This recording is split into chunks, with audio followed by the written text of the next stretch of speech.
யாமறிந்த மொழிகளிலே தமிழ் மொழி போல் இனிதாவது எங்கும் காணும். யாமறிந்த புலவரிலே கம்பனைப் போல், வள்ளுவனைப் போல், இளங்கோவைப் போல் பூமிதனில் யாங்கனுமே பிறந்ததில்லை. சேமமுற வேண்டுமெனில் தமிழ் முழக்கம் தெருவெல்லாம் செழிக்கச் செய்வீர். நாம் ஊமையராய், குருடர்களாய், செவிடர்களாய் வாழுகின்றோம். தேமதுர தமிழோசை உலகமெல்லாம் பரவும் வகை செய்தல் வேண்டும். நல்லதோர் வீணை செய்தே அதை நலங்கட புழுதியில் எறிவதுண்டோ. சொல்லடி சிவசக்தி, என்னை சுடர்மிகு அறிவுடன் படைத்து விட்டாய்.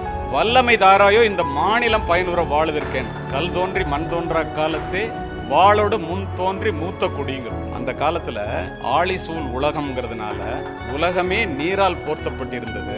நீர் வடியும் போது முதல்ல தெரிஞ்சது மலை. கல் தோன்றி, முல்லை நிலத்திற்குரியது கல்.